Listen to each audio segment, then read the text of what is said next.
Bienvenidos a nuestro tiempo de refugio en la palabra de Dios. Devocionales Casa de Refugio. Apostasía. Pero el Espíritu dice claramente que en los postreros tiempos algunos apostatarán de la fe, escuchando a espíritus engañadores y a doctrinas de demonios, por la hipocresía de mentirosos que, teniendo cauterizada la conciencia, prohibirán casarse y mandarán abstenerse de alimentos que Dios creó, para que con acción de gracias participasen de ellos los creyentes y los que han conocido la verdad. Porque todo lo que Dios creó es bueno y nada es de desecharse si se toma con acción de gracias, porque por la palabra de Dios y por la oración es santificado. Si esto enseñas a los hermanos, serás buen ministro de Jesucristo, nutrido con las palabras de la fe y de la buena doctrina que has seguido. Desecha las fábulas profanas y de viejas. Ejercítate para la piedad, porque el ejercicio corporal para poco es provechoso, pero la piedad para todo aprovecha, pues tiene promesa de esta vida presente y de la venidera.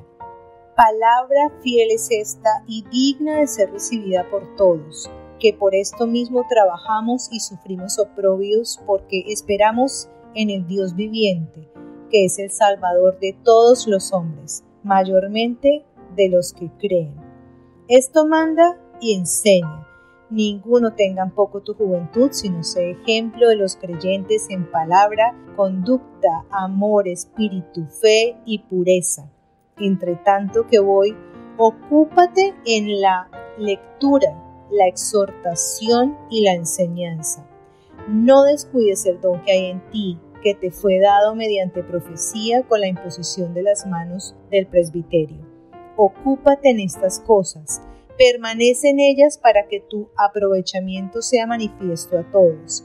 Ten cuidado de ti mismo y de la doctrina. Persiste en ello, pues haciendo esto te salvarás a ti mismo y a los que te oyeren.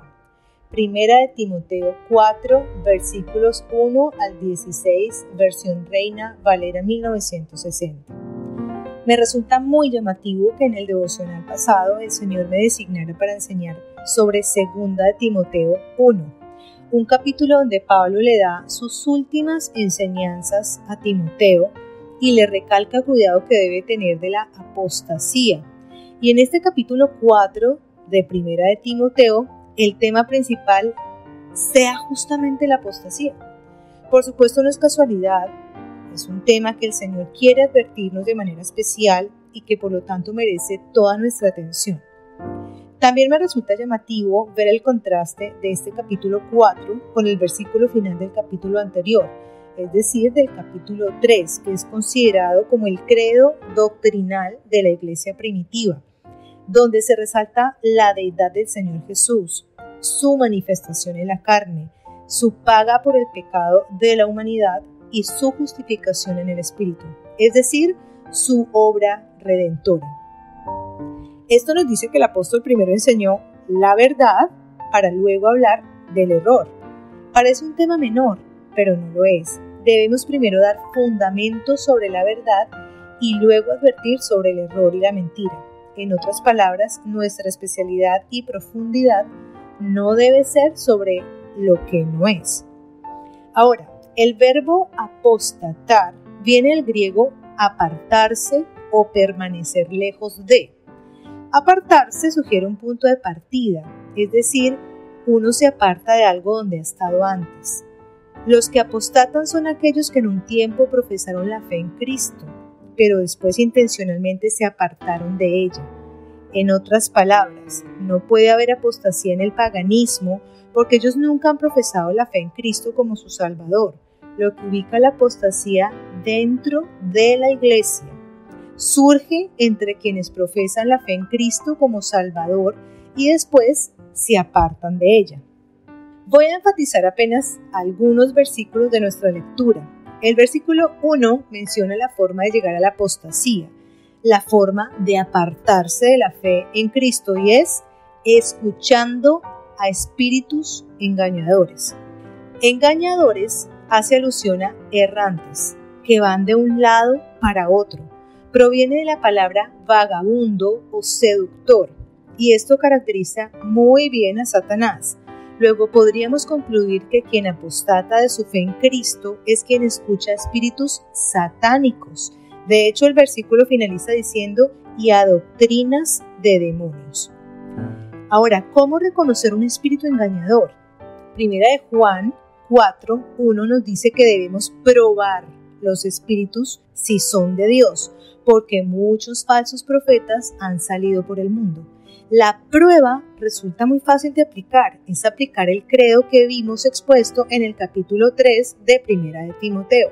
Es reconocer que Dios fue manifestado en carne y justificado en el Espíritu, señalando con esto que el único camino de salvación es por medio de la muerte de Cristo. Por esta verdad podemos probar hoy las doctrinas de demonios.